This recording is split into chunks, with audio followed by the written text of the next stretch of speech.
विभीषण जी, कृपया आप भूमि पर आ जाइए। धन्यवाद आपका।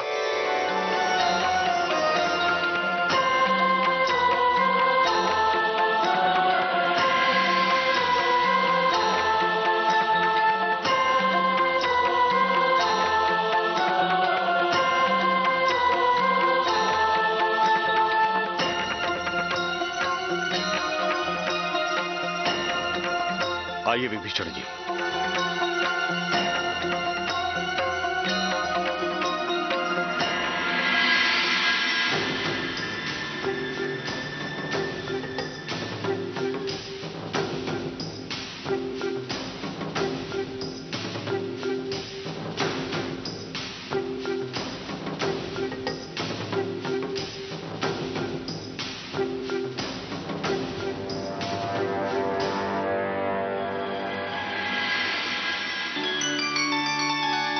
जय श्री राम। जय श्री राम।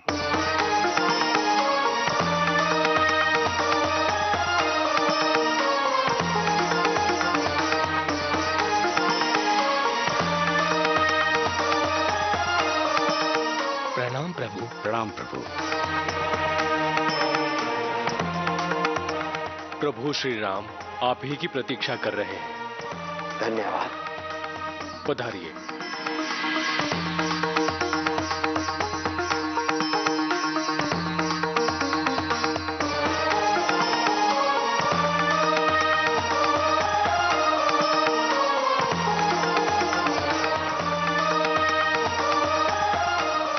प्रणाम प्रभु।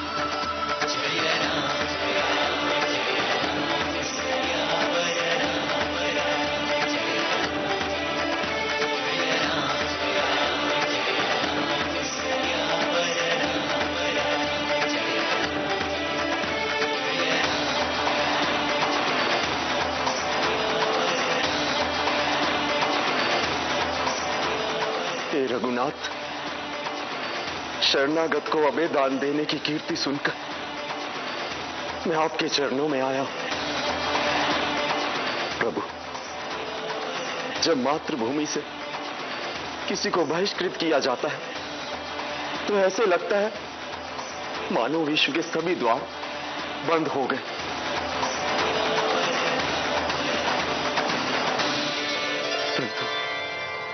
भगवान का द्वार तो सदा अपने भक्तों के लिए खुला रहता है। श्री राम श्री। इसीलिए हे प्रभु, मैंने आपका द्वार खटखटाया है। हे भक्त वत्सल, पिता समान मेरे ज्येष्ठ भ्राता ने मुझे भरी राजसभा में सबके सामने लात मारकर मुझे अपमानित किया।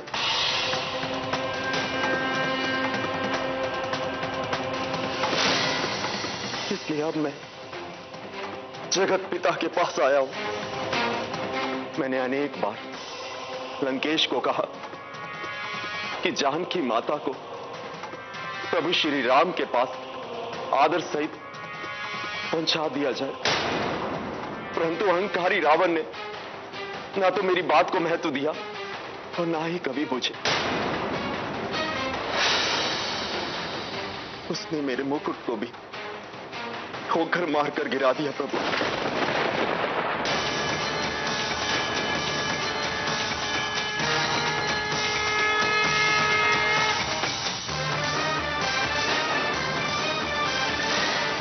केवल लंकेश के कारण आज लंका के द्वार पर युद्ध का संकट खड़ा है। प्रभु, इसमें लंका की प्रजा का कोई दोष नहीं। कदाचित भविष्य में मुझे घर का भेदी, कुलद्रोही, लंका द्रोही के नामों से संबोधित किया जाएगा। परंतु इस निंदा को स्वीकार करते हुए मैं आपके पास अपनी प्रजा के हित की, उसकी सुरक्षा की, उनके लिए दया की भीख मांगने आया हूं। अब आप ही लंका की प्रजा के तारनहार हैं प्रभु। अब आप ही लंका की प्रजा के तारनहार हैं।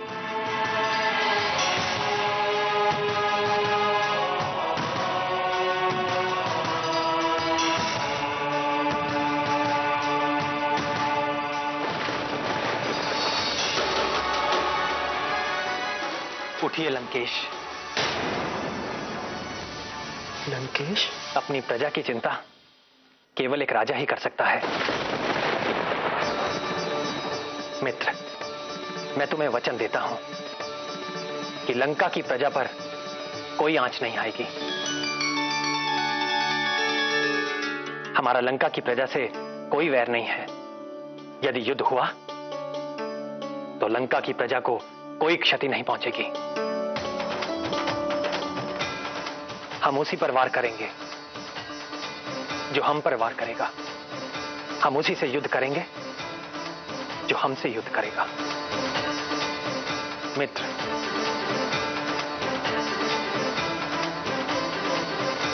तुम लंका के राजा बनोगे। तुम लंकेश हो। यदि रावण ने तुम्हारा मुकुट ठुकराया है तो हम तुम्हारे सर पर राजा का मुकुट रखकर तुम्हारा राज्य अभिषेक करके तुम्हें लंका का राजा घोषित कर देंगे।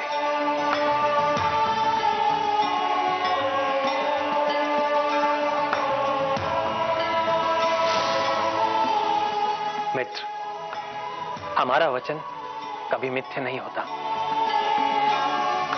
लक्ष्मण। जी भैया। मित्र विभीषण का राज्य अभिषेक इसी समय छावनी के मध्य में सबके सामने होगा।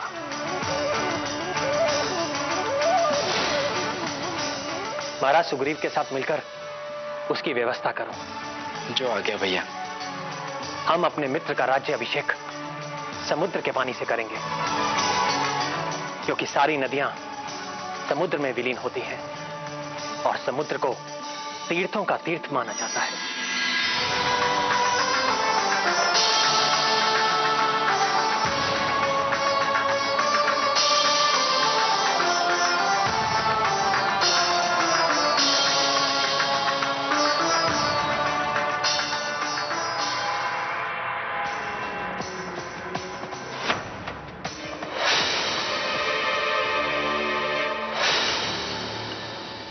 क्या कहा तुमने गुप्तचर? विभीषण का राज्याभिषेक कर दिया? तुमने स्वयं अपनी आंखों से देखा शार्दुल? जी महाराज। वानर राज सुग्रीव, युवराज अंगद तथा अन्य सेना नायक के सामने राम ने समुद्र के जल से उनका अभिषेक किया और फिर उन्हें लंका का राजा कहकर उनका राज्याभिषेक भी कर दिया। एक दर दर भटकते हुए कंगाल ने दूसरे कंगाल को झूठा सपना दिखाकर निहाल कर दिया। सूखी रेत पर बैठकर जल से ललाट पर तिलक किया और लंका नरेश का राज्याभिषेक हो गया। अति उत्तम राम, अति उत्तम। मान गए तुम्हारी चतुराई को। एक मायावी को अपनी माया के चक्कर में डाल दिया।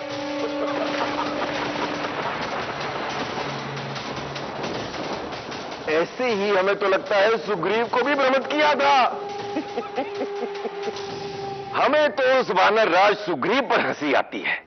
किष्किंधा का वैभव विलास छोड़कर उन दो वनवासियों के पीछे जंगलों में फुदकता फिर रहा है और साथ में अपनी सेना को भी भटका रहा है। वो सेना वहां से 2 दिन में वापस लौट जाएगी। समुद्र लांघने का कोई भी साधन नहीं है उनके पास। अवश्य। सूखी रेत पर कब तक बैठे रहेंगे?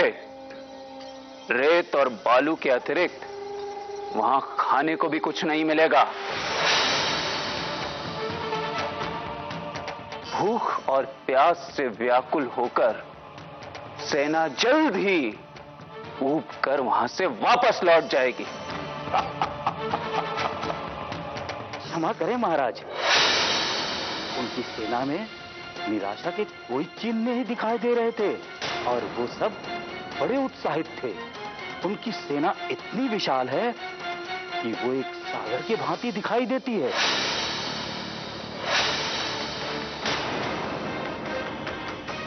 वत्स मेघनाथ, शत्रु को कभी निर्बल नहीं समझना चाहिए।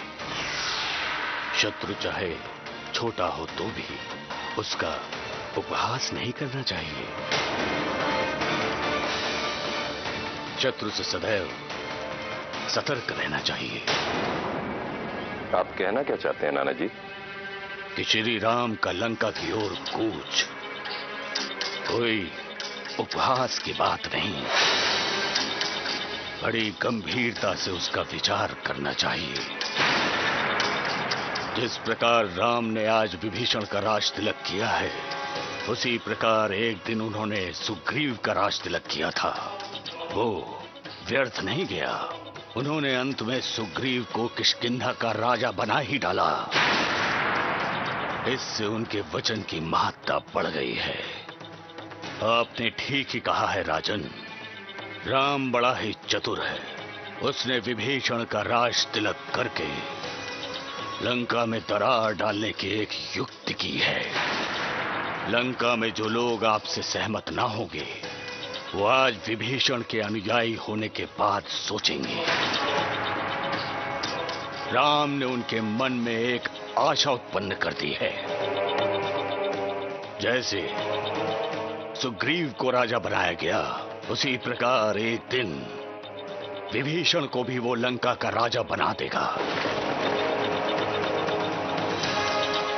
राम ने एक ही चाल में आपके शत्रुओं के मन में आशा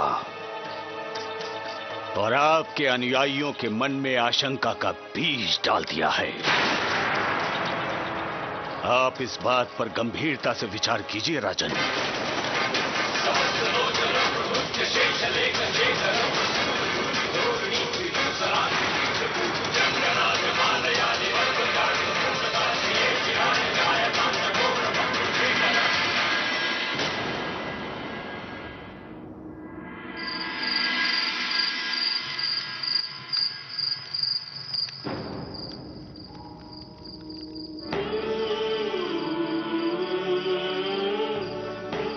रघुवीर से कह दीजिए कि सीता अपने आंखों में प्राण लिए उनकी प्रतीक्षा कर रही है। यदि विलंब हुआ तो उन्हें सीता का मृत शरीर भी देखने को नहीं मिलेगा।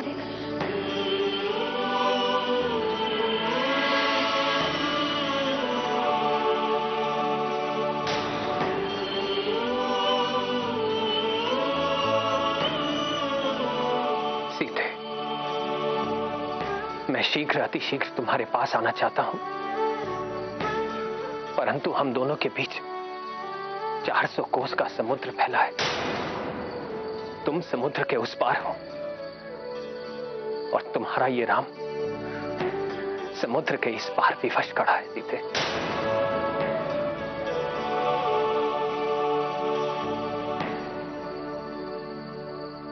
प्रणाम प्रभु।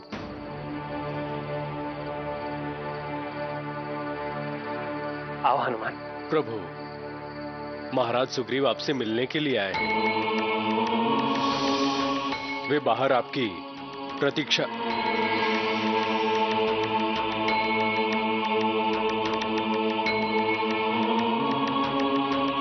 महाराज सुग्रीव, मित्रों के बीच में नियम नहीं चलते। आपको मुझसे मिलने के लिए मेरी आज्ञा की आवश्यकता नहीं है। आप जब चाहें मुझसे मिल सकते हैं। मैं अनुग्रहित हूं प्रभु। बैठिए।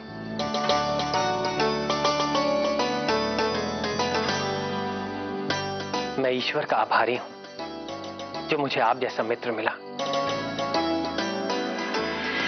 ये दशरथ पुत्र राम आपका कृतज्ञ है।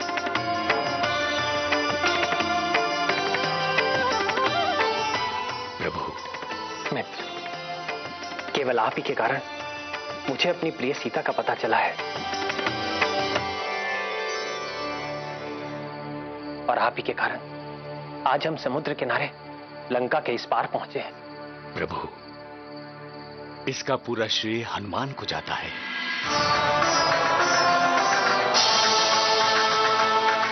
प्रभु, मुझे पूरा विश्वास है कि हम समुद्र के पार लंका तक पहुंच जाएंगे। तथास्तु। तथास्तु।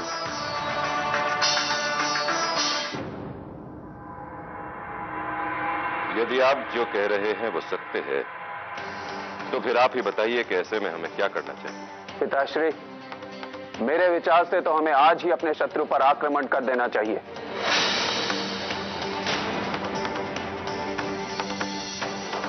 हाँ पिताश्री, अभी तो वो समुद्र पार करने के उपाय पर सोच विचार कर ही रहे होंगे।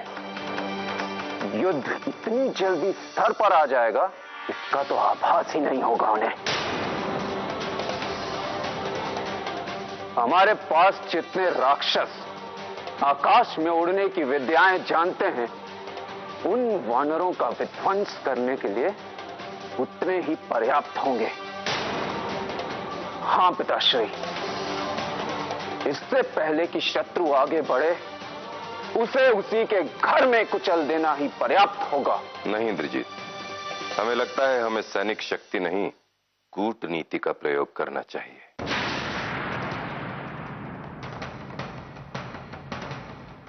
यदि हम नर और वानर के इस गठबंधन में फूंट डाल दें तो, सुग्रीव से संधि करके यदि हम उसे अपना बना सकें तो उसका ये अर्थ होगा कि आपने राम की चतुराई को उसी के शस्त्र से मात दे दी। राम, लक्ष्मण और विभीषण, तीन भिखारी एक आशाहीन जीवन लेकर दर दर भटकते फिरेंगे।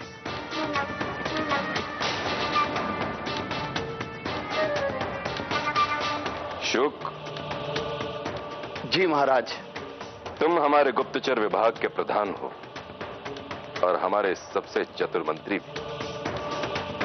असुरी विद्या में तुम निपुण हो और रूप बदलने की कला में भी तुम्हारा कौशल जग प्रसिद्ध है।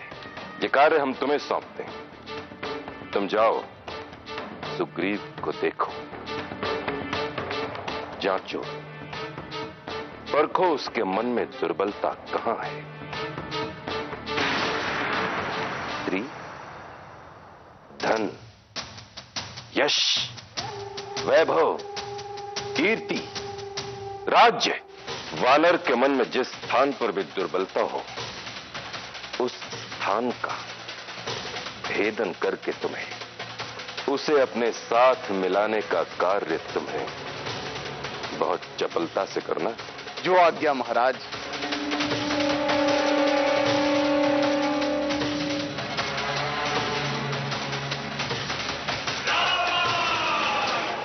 हम सबको इसलिए भी सतर्क और सावधान रहना होगा क्योंकि रावण के मायावी राक्षस और गुप्तचर अवसर मिलने पर हमारे शिविर में उत्पात मचा सकते हैं।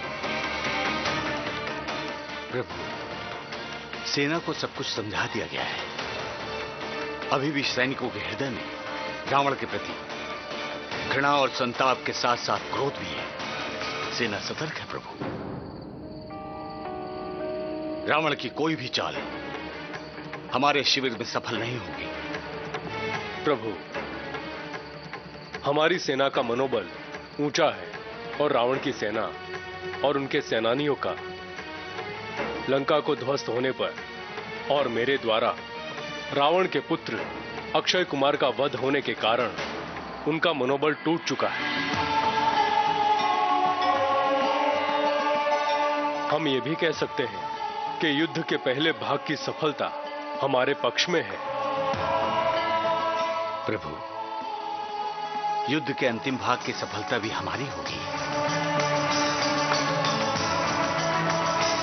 रावण की सेना का विनाश करने के लिए हम वानर सैनिक अति उत्सुक हैं। बस लंका पहुंचने की देर है प्रभु।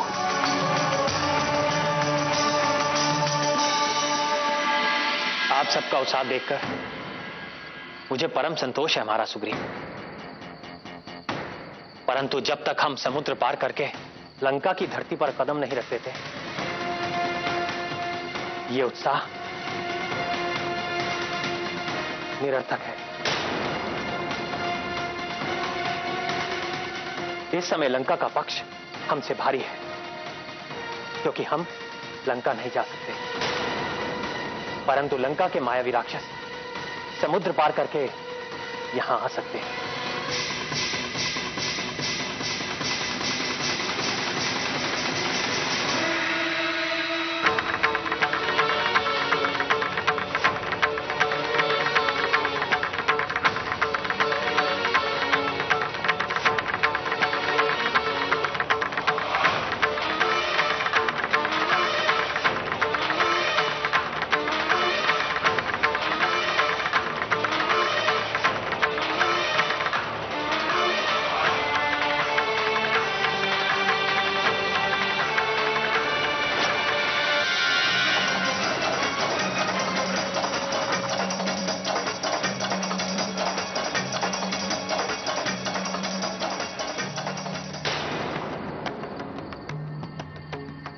सुना है राक्षस जाति के सभी जन आकाश मार्ग से आ जा सकते हैं।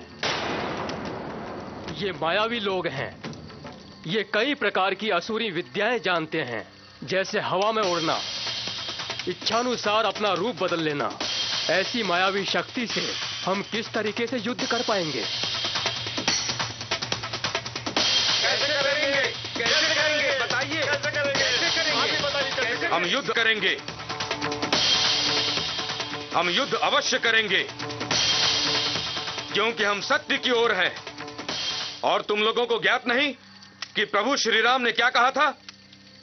जो सत्य और धर्म के मार्ग पर स्थिर रहते हैं, ईश्वर सदैव उनकी सहायता स्वयं करते हैं।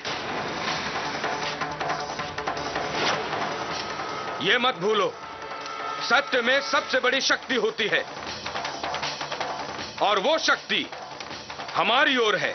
इसलिए हम सब युद्ध अवश्य करेंगे, और निश्चय ही युद्ध में हम सब की ही विजय होगी। परंतु विजय तब होगी जब समुद्र पार करेंगे।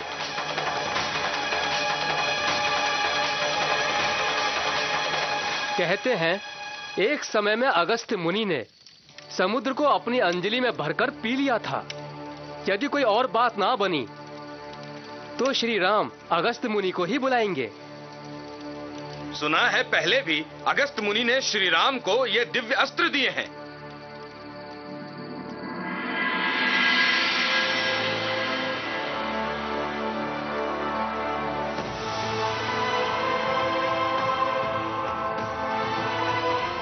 भैया, हम सभी के मन में एक ही प्रश्न है। हमारी इतनी विशाल सेना है, हम इन सबको समुद्र पार कैसे पहुंचाएंगे?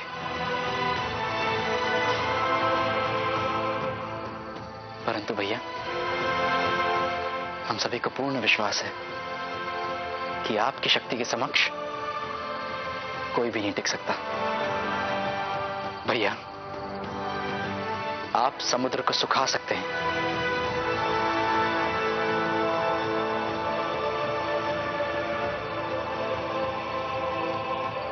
अवश्य सुखा सकता हूं लक्ष्मण, परंतु मैं सोचता हूं किसी अनावश्यक प्रयोग के अतिरिक्त कोई और साधन मिल जाए तो अच्छा है।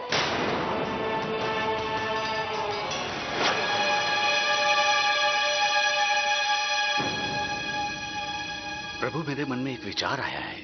कहिए मित्र। क्यों न विभीषण से ही कोई युक्ति पूछी जाए? क्योंकि राक्षस लोगों के पास बहुत सी गुप्त विद्याएं होती हैं। हो सकता है लंका तक पहुंचने का वो हमें कोई गुप्त मार्ग बता दे। हो सकता है। मैं आपके विचार से सहमत हूं। कल हम इसी विषय पर उनसे बात करेंगे।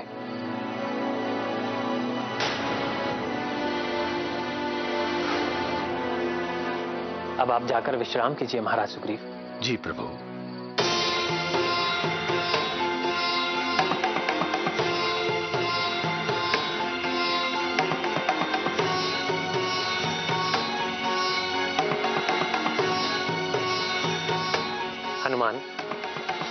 भी जाकर थोड़ा विश्राम कर लो। जो आज्ञा प्रभु।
किष्किंधा नरेश महाराज सुग्रीव की जय हो।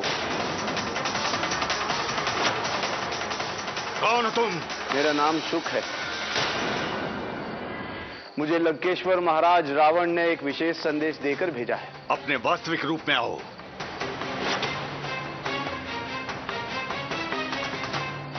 सेवक का प्रणाम स्वीकार करें महाराज। दूत सुख, अपना आसन ग्रहण करो।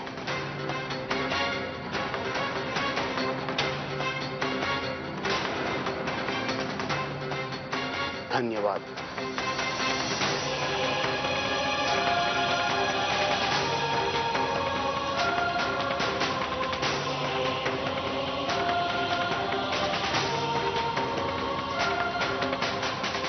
कहो, क्या संदेश लाए हो? मेरे स्वामी लंकापति रावण ने आपको साधुवाद भेजा है। उन्होंने कहा है कि आप हमारे मित्र पाली के छोटे भाई हैं, इसलिए आपको भी वे अपना भाई ही मानते हैं। इस नाते आप जब चाहे लंका पधार सकते हैं, वहां आपका भव्य स्वागत होगा। लंका में सोना, चांदी, धन, धान्य, हीरे, मानिक आदि अनमोल रत्नों की कोई कमी नहीं। आप जितना चाहें हम आप पर न्यौछावर कर सकते हैं। महाराज रावण ने यह भी कहा है कि स्वर्गीय महाराज बाली और उनके बीच मित्रता की संधि थी। दोनों एक दूसरे की सहायता के लिए वचनबद्ध हैं। परंतु सुना है कि आप इन सब बातों को भूलकर अयोध्या के 2 राजकुमारों के बहकावे में आकर अपनी सेना लेकर लंका पर आक्रमण करने की सोच रहे हैं। महाराज रावण जानना चाहते हैं कि आखिर आप किस लोभ में आकर इतनी बड़ी भूल करने जा रहे हैं। हमारा आपका कोई वैर नहीं, कोई द्वेष नहीं, कोई विरोध नहीं, तो फिर अकारण हमसे ये वैर क्यों? अपने देश से निकाले हुए, दर दर भटकते हुए उस वनवासी की सुंदर स्त्री का हरण हमने इसलिए किया है ताकि वो अपने वनवास के दुखों से छूट जाए और लंका की महारानी बनकर कुछ सुख भोग सके। तो इसमें वानरराज सुग्रीव का क्या जाता है? महाराज रावण ने आपको यह भी स्मरण कराने के लिए कहा है कि लंका आपके बहुत समीप है। विपत्ति पड़ने पर जितनी जल्दी हम आपकी सहायता के लिए आ सकते हैं, उतनी जल्दी अयोध्या वाले कभी नहीं आते, क्योंकि अयोध्या आपसे काफी दूर है। इन सब बातों को सोचते हुए महाराज रावण ने आपसे ये अपेक्षा की है कि आप इन लोगों का साथ छोड़कर अपने सैन्य बल के साथ आज ही किष्किंधा लौट जाए, ताकि राक्षस वानर मित्रता बनी रहे। अन्यथा अच्छा नहीं होगा। अन्यथा क्या अच्छा नहीं होगा? महाराज, एक छोटी सी भूल सुधार लेने से उसके फल स्वरूप होने वाला विनाश टल सकता है। तो उस विनाश के विस्तार को जानने की क्या आवश्यकता है महाराज? महाराज, मुझे पूर्ण विश्वास है कि आप महाराज रावण की इस बात को कभी नहीं टाल सकते, क्योंकि महाराज रावण की मित्रता के लिए बढ़े हुए इस हाथ को टुकराने का अर्थ है जैसे कोई बुद्धिमान पुरुष अपने द्वार पर आए हुए परम सौभाग्य को ठुकरा दे। महाराज, मुझे पूर्ण विश्वास है कि आप जैसा महाबली, तेजस्वी और बुद्धिमान राजा ऐसी मूर्खता की बात कभी नहीं सोचेगा। मैं ऐसी ही मूर्खता की बात सोच रहा हूं, इसीलिए जानना चाहता हूं कि अन्यथा का क्या अर्थ है। यदि मैंने रावण की बात नहीं मानी तो क्या हो सकता है? आपकी सारी वानर शक्ति का विनाश, किष्किंधा राज्य की सारी शक्ति का ह्रास। इसके पश्चात किष्किंधा का राजा भी राम और विभीषण की तरह दर दर भटकता भिखारी दिखाई देगा।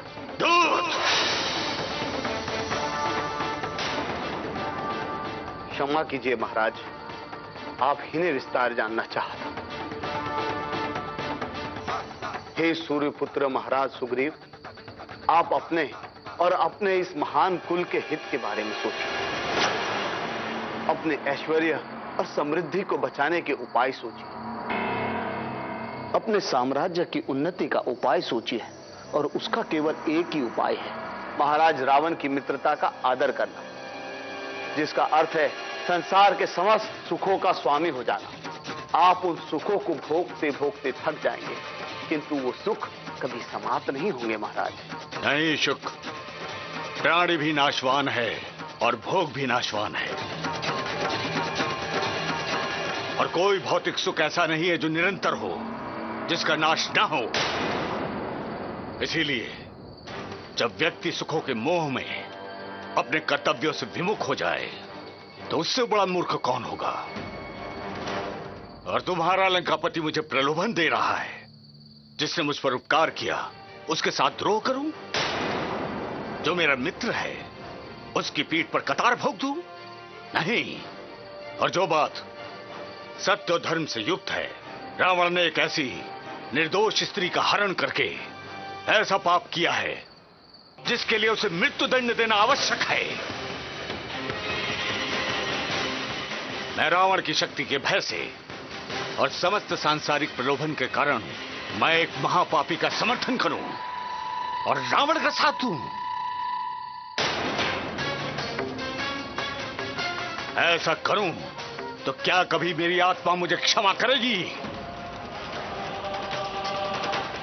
तुम्हारे राजा को हमारे हित की चिंता नहीं हो रही, उसे अपने समूल नाश का भय उत्पन्न हो रहा है। वो जानता है कि प्रभु श्री राम के साथ सुग्रीव का सैन्य बल ही नहीं बल्कि सर्वनाश की भीष्म लपटें लंका को भस्म करने के लिए लपक रही हैं। ये वो जान गया है, इसीलिए उसने फूट डालने की एक कुटिल कूटनीति चाल चली है। आप मेरे महाराज को समझने में भूल कर रहे हैं कपिश, तनिक विचार करके देखिए। चुप रहो दूत। दूत का काम केवल संदेश देना होता है, परामर्श देना नहीं। यदि दूत बनकर ना आते तो तुम्हारी गर्दन काट दी जाती। और तुम्हारे राजा ने हमारे कर्तव्य प्राणता की और भावनाओं का अपमान किया है। लंकेश ने इस भावना से नहीं कहा था महाराज। चुप रहो दूत। जिस प्रकार अपने नरेश का संदेश लेकर आए हो, उसी प्रकार इस संदेश का प्रत्युत्तर जाकर उन्हें सुना दो। जो आज्ञा महाराज। अपने कुटिल, कपटी, कूटनीतिक राजा से जाकर कह देना कि किष्किंधा का एक एक वानर अपना हित अहित भली भांति जानता है। सावधान कर देना उस दुराचारी को कि उससे मित्रता नहीं शत्रुता करके उसके दुष्कर्मों का दंड देने के लिए किष्किंधा का एक एक वानर उतावला हो रहा है। हमारी उसकी मित्रता कभी संभव नहीं। हमारी संधि केवल श्री राम से है, और वो संधि इस लोक की ही नहीं परलोक की भी है, क्योंकि वही तीनों लोकों के स्वामी हैं, स्वयं भगवान है। जाओ रावण से जाकर यह भी कह देना कि विभीषण के आने से लंका बच गई, परंतु रावण को तीनों लोकों में कोई नहीं बचा सकता। और हमारा उत्तर रावण की मृत्यु का संदेश है। और अपने राजा से यह भी कह कि अभी भी समय अपना, अपने कुल का और राक्षस जाति का अगर सुकुशल चाहते हो तो प्रभु श्री राम की शरण में आ जाओ, तो वो ही लंका के राजा रहे मुझे राज सिंहासन की कोई लालसा नहीं। इससे कोई लाभ नहीं होगा विभीषण जी। आप तो जानते ही है महाराज रावण का हट कितना अटल है। अगर वो धर्म और नीति नहीं समझते तो लंका में और लोग भी तो होंगे जो इस बात को समझेंगे। तुम ऐसे ही लोगों को संदिग्ध करके जनमत तैयार नहीं कर सकते जो महाराज तक अपनी बात पहुंचा सके। उनके मंत्री तो हां में हां मिलाने वाले। कदाचित महाराज के कानों तक उनकी ध्वनि तो पहुंचे। मुझे क्षमा करे विभीषण जी, यदि मैं आपके विचारों से सहमत होता तब भी मैं जिस स्वामी का अन्न खाता उसके विरुद्ध जनमत का ऐसा जाल नहीं रख सकता। इसे मैं अपने सेवक धर्म के विरुद्ध समझता हूं विभीषण जी। महाराज, अब जाने की आज्ञा दीजिए। जाओ।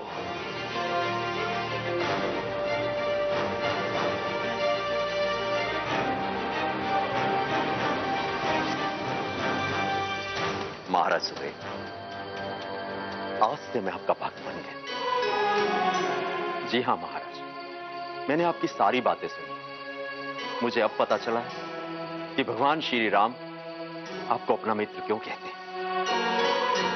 आप सच में उस योग्य हैं। मेरा प्रणाम स्वीकार करें।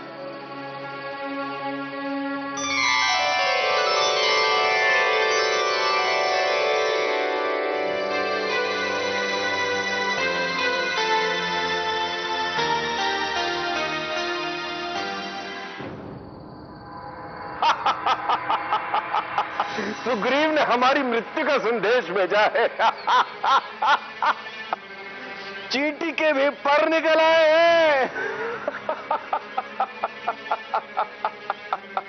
क्षमा करें महाराज, उन्हें अपने सेना नायक राम के प्रति अनकही आस्था है। उन्हें पूर्ण विश्वास है कि राम अपनी शक्ति से उन्हें समुद्र पार अवश्य ले जाएगा। इस समय उन सब के मन में सागर की लहरों की भांति उत्साह उमड़ रहा है। सब ठंडा पड़ जाएगा। सिंध के उस पार ही छटपटाकर वापस लौट जाएंगे। और हमारे उस परम अनुज कुलघाती विभीषण की क्या अवस्था है? महाराज, वानर सेना में छुपे हमारे गुप्तचरों ने मुझे बताया है कि वहां विभीषण का बहुत आदर और सम्मान है। सुना है कि राम उन्हें अपने बराबर का आसन देता है और उनसे मंत्रणा भी करता है। हमारा भेद पाने के लिए तो सर आंखों पर बिठाएंगे ही, और वैसे भी शत्रु के बैरी को मित्र बनाकर उससे काम निकाल लेना, इसी में चतुराई है ना।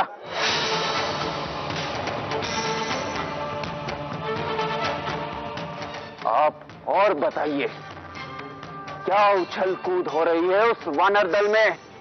इस समय तो सभी जी जान से इसी चेष्टा में लगे हुए हैं कि किसी प्रकार समुद्र लांघकर लंका में पहुंच जाए। पर इसी का तो कोई साधन नहीं है उनके पास। बस यही कारण उनकी आशा के निराशा में बदलने का सबसे बड़ा कारण होगा। बिना युद्ध किए लौट जाएंगे। हमसे युद्ध करके अपने प्राण गंवाने से तो अच्छा है जीवित वापस लौट जाना। तो ठीक है, कल प्रातः उनकी गतिविधियां देखने के बाद ही अब आगे का कार्यक्रम सुनिश्चित किया जाएगा।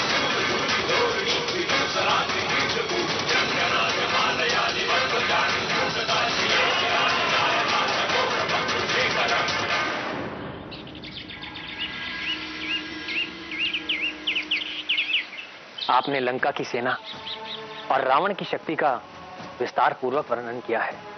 लंका के चारों द्वारों पर सुरक्षा का जैसा प्रबंध आपने हमें बताया है, हनुमान ने भी वैसा ही बताया था। आपके हनुमान जी की तो जितनी भी प्रशंसा की जाए वो कम है। इन्होंने लंका दहन के समय चुन चुनकर लंका के ऐसे स्थानों को विध्वंस किया जो सुरक्षा की दृष्टि में बड़े ही मारूम थे।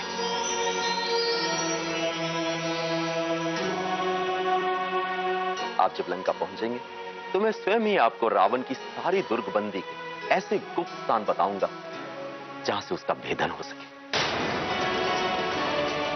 सबसे पहला प्रश्न तो यह है कि हमारे और लंका के बीच ये जो विशाल समुद्र की विशाल जल राशि है, उसे सेना सहित पार कैसे किया जाए? आप लोगों के पास तो आकाश से आने जाने की विद्या है, परंतु हमारी सेना ये विशाल समुद्र कैसे पार करेगी?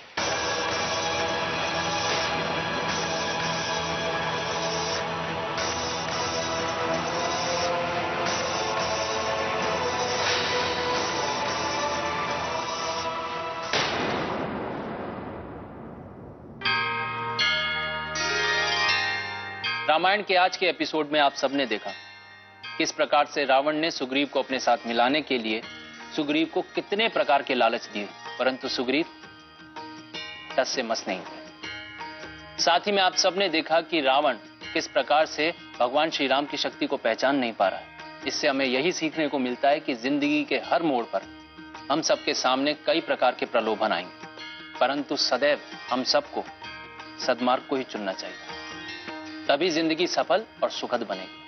रामायण के अगले एपिसोड में हम सब देखेंगे प्रभु श्री राम की समुद्र देवता को चुनौती। जय श्री राम।